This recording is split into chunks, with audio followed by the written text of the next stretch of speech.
Olá, tudo bem? Eu me chamo Rafael Fonseca e estou aqui a convite do Aula em Nova para falar sobre direito penal. Primeiro eu quero agradecer e dizer que o seu sucesso só depende de você. Estamos aqui para ajudá-lo e fazer com que os seus sonhos se realizem.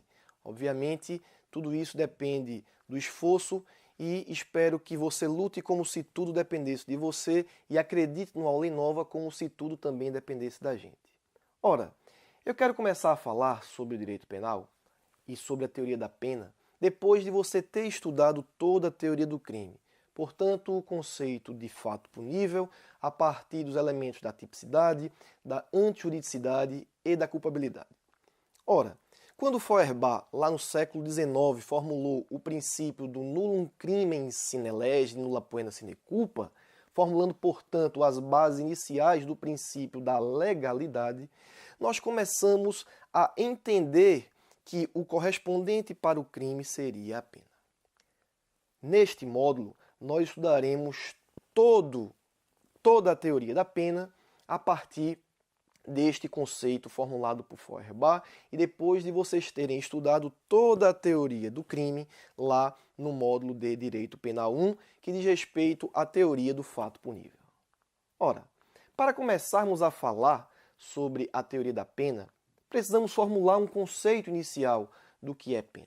Portanto, esta sanção que é imposta pelo Estado, e atenção, este monopólio que é exercido pelo Estado, juiz, ele é exercitado por meio da ação penal. Ora, a ação penal é o único meio que o Estado pode, por meio dele, aplicar uma pena criminal.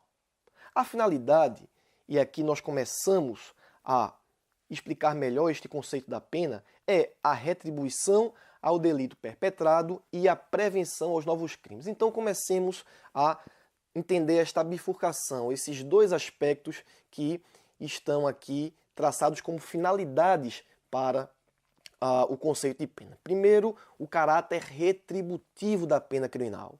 E, em segundo lugar, o caráter preventivo a novos crimes da pena criminal. Ora, este caráter preventivo também se subdivide e se desdobra em outros dois aspectos, que são subdivididos em outros enfoques, que é o aspecto geral negativo, que significa o poder intimidativo que ela representa a toda a sociedade a qual se destina a norma penal. Subdivide-se também em geral positivo, que demonstra e reafirma a existência e eficiência do direito penal. Por outro lado, o aspecto especial negativo significa a intimidação ao autor do fato punível, para que ele não torne a se conduzir, a agir ou a se omitir do mesmo modo, recolhendo-o, portanto, ao cárcere quando necessário e evitando, deste modo, a prática de outras infrações penais. E também tem o especial positivo, que consiste na proposta de ressocialização, que alguns têm chamado de reintegração social positiva. A comissão que integrou a reforma da Lei de Execução Penal tinha esse espírito. Lembrando que a Lei de Execução Penal, a Lei 7.210 de 1984, ela está em vigor e existe tramitando no Congresso Nacional um projeto de reforma da Lei de Execução Penal, que prevê, ou pelo menos propõe, esta alteração em relação ao caráter de ressocialização, mudando o termo para reintegração social positiva. Portanto, pretendendo que este condenado, este apenado, retorne, volte ao convívio social quando terminada ou cumprida a pena, quando por benefícios, seja por liberdade, tudo isso que nós estudaremos neste módulo.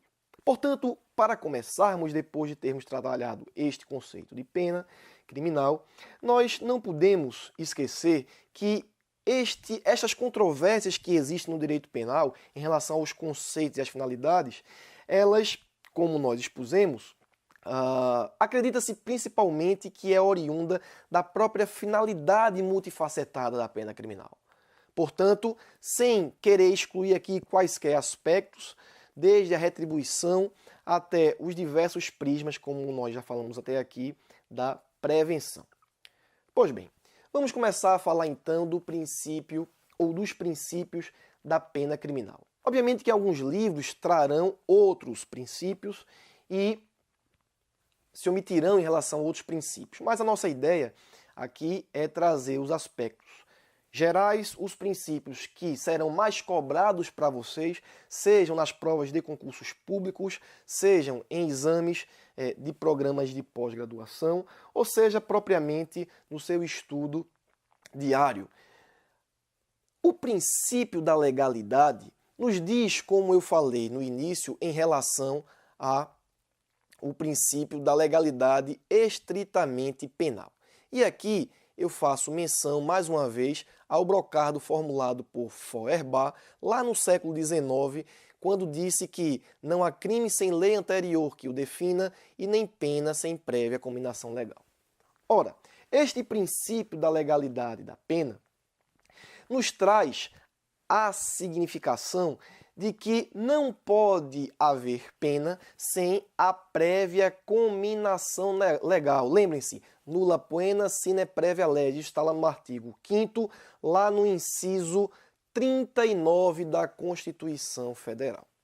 Portanto, assim como lá no artigo 1º do Código Penal está esculpido o princípio da legalidade, onde não há crime sem lei anterior que o defina e não há pena sem prévia cominação legal, nós traremos aqui para o estudo da teoria da pena o brocardo também do nulla poena sine praevia legis. Ora, este princípio da legalidade, ele se desdobra em outros 4 princípios. Esta lei precisa ser prévia, precisa ser certa, precisa ser estrita e precisa ser escrita.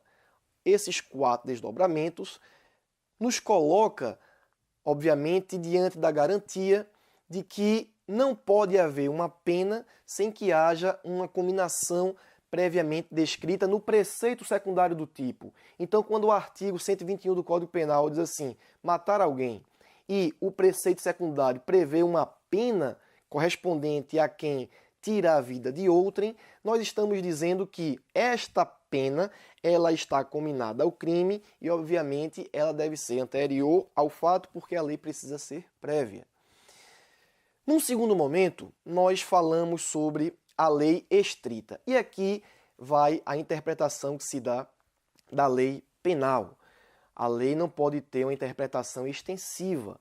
O direito penal não admite o uso da analogia, diferentemente, obviamente em malam partem, diferentemente do que prevê o processo penal, que admite o uso da analogia, mas se dá também, diferentemente do direito penal, que apenas pode ser aplicada em bonam parte. Este é o princípio da legalidade. Um princípio que nós temos para falar hoje é o princípio da personalidade da responsabilidade criminal. Este princípio, ele diz que a pena não pode passar da pessoa do condenado. Diferentemente do que nós estudamos no direito civil, onde os herdeiros acabam ser responsáveis também na medida do quinhão com o seu patrimônio, pelo herdado, pelos seus genitores, pelos seus pais, pelos seus avós, no direito penal isso não acontece e a pena não pode passar da pessoa do condenado. Então imaginem que nós, depois de termos praticado um crime, viemos a falecer. A morte do agente, diz o artigo 107, inciso 1 do Código Penal, ela extingue a punibilidade. De modo que se eu pratico um crime de furto, subtrair para si ou para outro em coisa alheia móvel, e venho durante a instrução processual ou até durante a execução da pena falecer, esta pena ela não pode passar, por exemplo, para o meu herdeiro, para os meus filhos, para os meus netos. Da mesma forma que eu também não posso herdar a pena que foi imposta, por exemplo, aos meus genitores, aos meus pais, aos meus avós. Este é o princípio da personalidade ou, como diria Guilherme de Souza Nutti, da responsabilidade pessoal. Que significa que a pena ela é personalíssima. Ela não pode passar da pessoa do delinquente. Isso está lá no artigo 5º da Constituição, no inciso 45. Atenção para este princípio da personalidade. Porque muito tem se falado, sobretudo no processo penal, a respeito das consequências que a pena também alcança os familiares. Ora, se no processo penal nós temos visto, sobretudo nessa nova forma de se fazer processo penal no Brasil, uma caça, não é? Uma devassidão à intimidade do acusado nas ações penais, isso também deve ser objeto de nossa atenção em relação ao direito penal. Porque o princípio da personalidade, ele prevê essa inderrogabilidade, essa intransmissibilidade das consequências que são alcançadas pelo direito penal aos herdeiros ou a outra pessoa qualquer que seja, que não seja a própria pessoa do delinquente. Esse foi o nosso segundo princípio. O terceiro princípio, como eu já estava falando em relação à inderrogabilidade, significa dizer que a pena ela é inderrogável. Rafael, o que é inderrogável? Uma vez constatada a prática da infração penal, a pena não pode deixar de ser aplicada. Claro, isso é uma consequência do próprio princípio da legalidade. Em quarto lugar, nós temos o princípio da proporcionalidade. Alguns autores criticam este princípio porque dizem que o critério de proporcionalidade é um critério retórico, mas não é.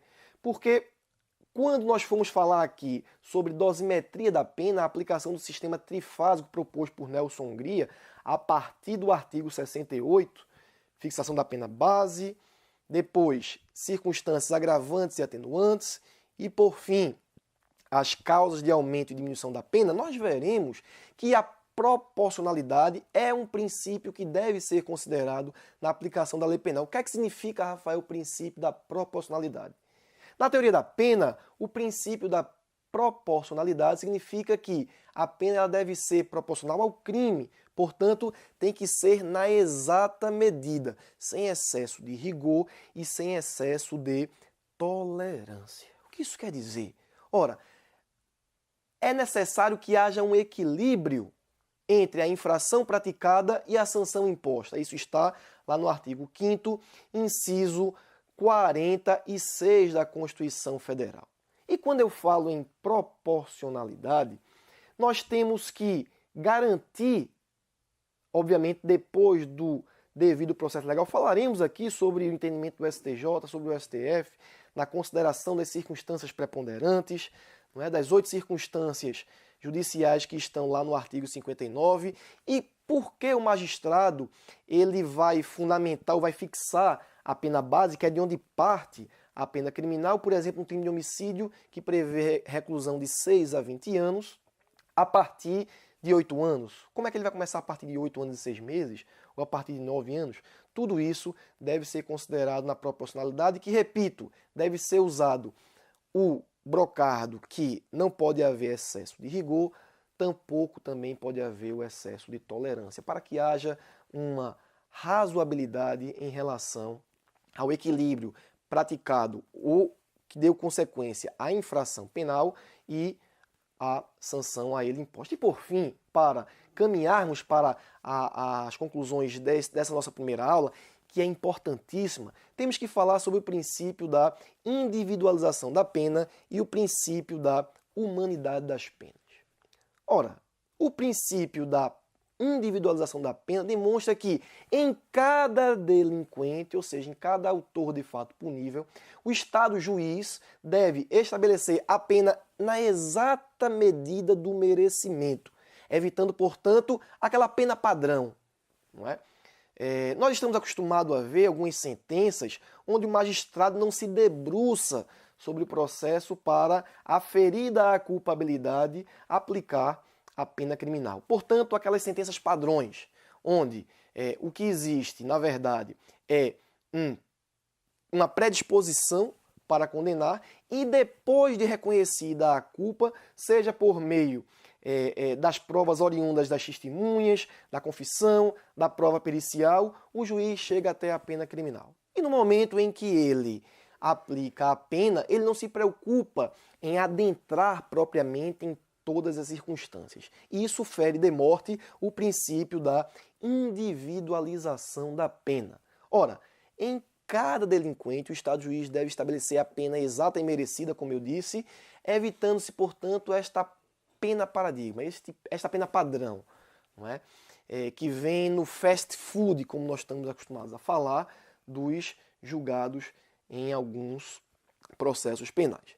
Isso está estabelecido na Constituição, lá no artigo 5º, no inciso 46. O que é mais importante falarmos nesse momento da individualização da pena?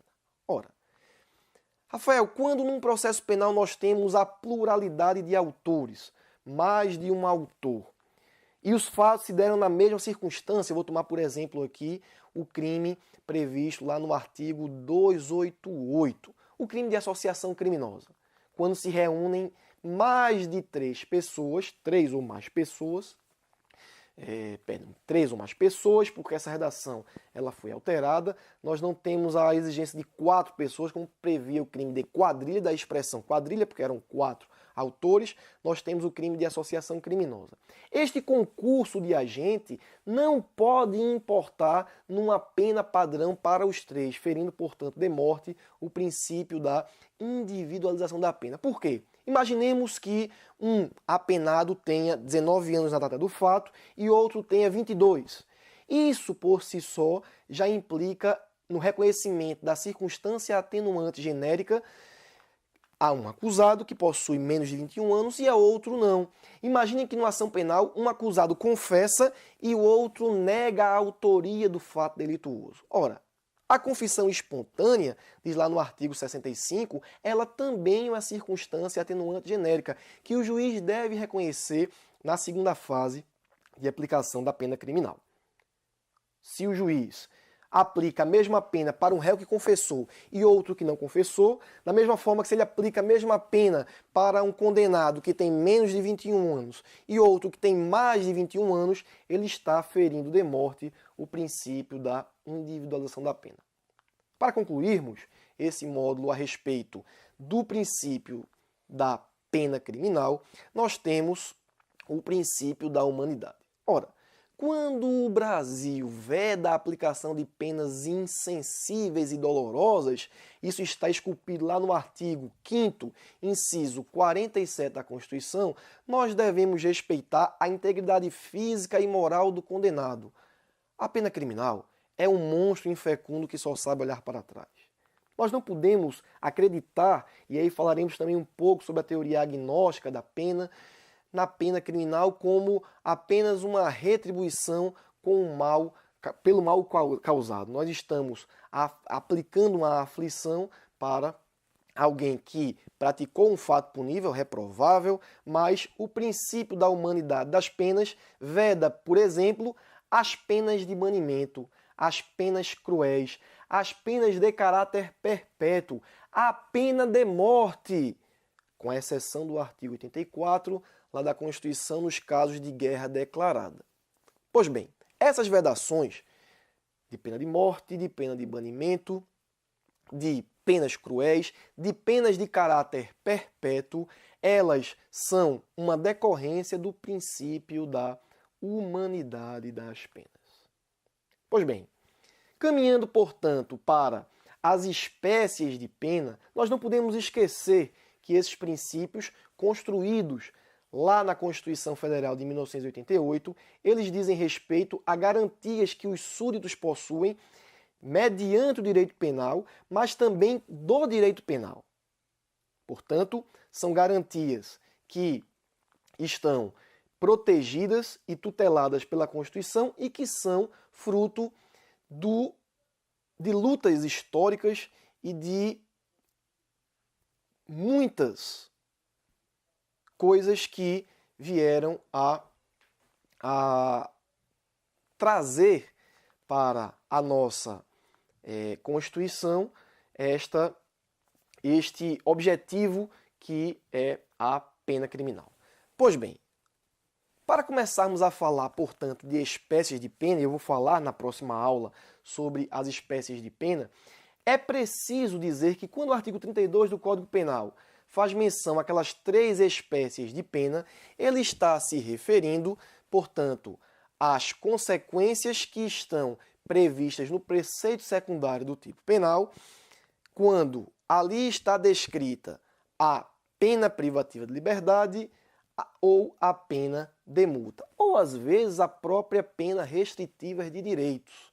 Porque a pena restritiva de direito, que é a segunda espécie de pena que trabalharemos aqui neste módulo, ela pode estar descrita no próprio preceito secundário do tipo ou pode ser usada com caráter substitutivo. A pena privativa de liberdade, ela pode ser de reclusão, de detenção ou de prisão simples. A espécie de pena privativa de liberdade está descrita no próprio tipo penal. Não se esqueçam disso. Quando o legislador previu no artigo 155 a modalidade do crime de furto simples, quando descreve subtrair para si ou para outra em coisa alheia móvel, a pena prevista e correspondente para esse crime é de reclusão de 1 a 4 anos e multa, nós temos a previsão de uma pena privativa de liberdade, qual seja a pena de reclusão. Portanto, a PPL, usaremos essa sigla agora para evitarmos estar repetindo pena privativa de liberdade. Portanto, a PPL, a pena privativa de liberdade, neste caso é de reclusão, podendo ser também de detenção ou de prisão simples. As duas primeiras espécies, a pena de reclusão e a pena de detenção, ela é constituída, ou seja, decorre da prática de crimes, enquanto a prisão simples ela é aplicada apenas às contravenções penais. Portanto, reclusão e detenção, crime, prisão simples, contravenção penal.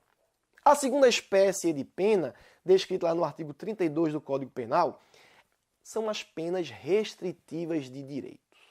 Essas penas restritivas de direitos, elas têm o caráter substitutivo, mas também podem estar descritas no próprio tipo penal. Quais são as espécies de PRDs? Claro que nos próximos encontros nós falaremos de maneira mais detida e de maneira mais explicada sobre cada uma delas. Nós temos lá no artigo 32, inciso 2, as penas restritivas de direitos, que podem ser a prestação de serviços à comunidade ou a entidades públicas, a interdição temporária de direitos, a limitação de fim de semana, prestação pecuniária ou ainda a perda de bens e valores. Por fim, nós temos a pena de multa, que pode ser aplicada tanto cumulativa quanto alternativamente. Quando é que a pena de multa é aplicada cumulativamente? Quando o legislador trouxer no preceito secundário do crime, que é a pena, a expressão e. No exemplo que eu dei agora, no crime de furto, nós temos uma pena de privativa de liberdade, de reclusão, cumulada com a pena de multa. Portanto, lá está descrito reclusão de 1 a 4 anos e multa. Então está descrito lá no artigo 155 do Código Penal uma pena privativa de liberdade combinada com uma pena de multa. E a pena de multa, ela possui os seus limites, como veremos também em uma aula específica sobre a aplicação da pena de multa, esta modalidade de pena. Muito bem, para começarmos a falar sobre as penas privativas de liberdade, nós temos que começar a distinguir a pena de reclusão da pena de detenção e da pena de prisão simples. Mas isso só vai ser também objeto da nossa próxima aula. Em relação às penas restritivas de direitos, elas podem, como eu falei, ter o caráter substitutivo, porque são alternativas expressamente previstas em lei, tendo por fim evitar o encarceramento de determinados criminosos. Anteriores ou autores de infrações penais que são consideradas mais leves, promovendo-lhes a recuperação através de restrições e certos direitos, quando Nilo Batista define as PRDs ou as penas restritivas de direitos como movimento de fuga da pena, ele está se referindo a uma alternativa ou um caminho que se inicia a partir dos anos de 1970, quando se verificou com maior evidência o fracasso do tradicional sistema punitivo do Brasil. Isso está num livro do Nilo Batista chamado Alternativas à Prisão no Brasil, lá na página 76. Ora, conceitualmente, as PRDs, e aqui nós usaremos essa sigla para falar sobre as penas restritivas de direito, elas gozam de ampla aceitação doutrinária e até jurisprudencial.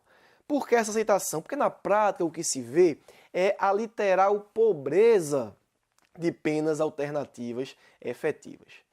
E por fim, e aqui já concluindo este nosso primeiro encontro, que eu estou adorando, espero que vocês também estejam gostando, nós temos a pena de multa. A pena de multa, ela tem uma destinação específica que não é, diferentemente da prestação pecuniária, que é espécie PRD, o apenado, o ou a vítima. A destinação da pena de multa, como veremos especificamente no nosso próximo encontro, ela é para o FUNPEN, o Fundo Penitenciário Nacional. E tem os seus limites também descritos na lei. A pena de multa, que é diferente da pena de prestação pecuniária, ela também está descrita lá no artigo 32 e diz respeito à aplicação cumulativa ou alternativa prevista em lei. Portanto, a pena de multa, para finalizarmos esse nosso primeiro módulo, é uma sanção penal consistente no pagamento de uma determinada quantia em pecúnia, em espécie, previamente fixada em lei e que tem como destinatário final o fundo penitenciário. Aqui eu deixo meu abraço e aguardo você na nossa próxima aula. Até já!